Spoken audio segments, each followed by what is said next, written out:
আপনারা আরো বলতে পারবেন। আমি যদি বলি এটা তো আপনারা বিশ্বাস করবেন না। এখন আইন শৃঙ্খলা পরিস্থিতি উন্নতি হয়েছে কি হয় না এটা আপনারা বলতে পারবেন। এইরকম ঘটনা গোপালগঞ্জের ঘটনা যে ঘটছে এটা আমি অস্বীকার করতেছি। তো গোপালগঞ্জের ঘটনাটা তো ঘটছে। এখন দেখেন এটা তো রাজনীতি। রাজনীতি করতে গেলে তো রাজনীতিতে তো অনেক সময় আগে যে আমরাও পড়ছি ঢাকা ইউনিভার্সিটিতে তো কত ধরনের ঘটনা হয়েছে। এখন ঘটনা হয়েছে, ঘটনার পরে ব্যবস্থা নেওয়া হচ্ছে কিনা এটা হলো আমাদের কথা। আমরা ব্যবস্থা তো নিতে পারছি কিনা। এখন আওয়ামী লীগের তরফ থেকে একটা হরতাল ডাকা হয়েছে। এখন হরতালটা হয়েছে কিনা এটা বলেন। দুইটা গাড়ি হয়েছে, সত্যি কথা। আমরা তো এই নাশকতাটা হয়েছে।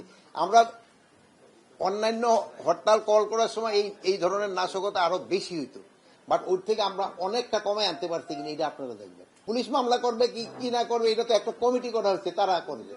আর গোপালগঞ্জের ঘটনা তো আমরা বলছি আপনারা নিচোখে দেখছেন, মানে কি পরিস্থিতি তারা করছিল। এখন এটা তো আপনারা নিজেরই দেখছেন। এইটাই তো যেমন আপনি আমার এই প্রশ্নটা করলেন, ডেমোক্রেসিতে এটি হলো সবচেয়ে সৌন্দর্য যে আপনি আপনার মত প্রকাশ করতে পারতেছেন। হ্যাঁ, আমি আমার মত প্রকাশ করতে পারতেছি।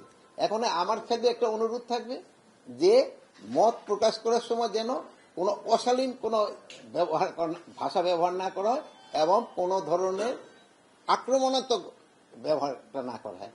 আর গণতন্ত্রে আরেকটা সৌন্দর্য হলো সত্যি কথাটা, ঘটনাটা বলা। মানে মিথ্যা বইলে তো আর গণতন্ত্র হবে না, সত্যি কথা প্রকাশ করে।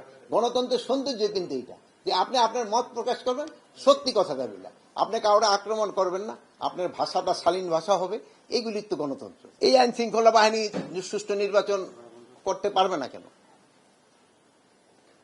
আইন শৃঙ্খলা বাহিনী যে প্রস্তুতি, আরো তো অনেক সময় রয়ে গেছে। আমাদের প্রস্তুতি রয়ে গেছে, আমাদের ট্রেনিং হচ্ছে, আমরা ট্রেনিং প্রোগ্রাম করে দিচ্ছি, আমরা তো প্রস্তুতি নিয়ে নিচ্ছি। আল্লাহ দিলে করতে কোনো অসুবিধা হবে না। আপনি কি গোপালগঞ্জে গেছিলেন?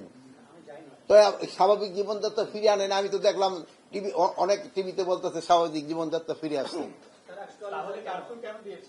কারফিউ দিয়েছিলাম তো আগে, তো কারফিউ তো উঠে দিছে এই জন্য।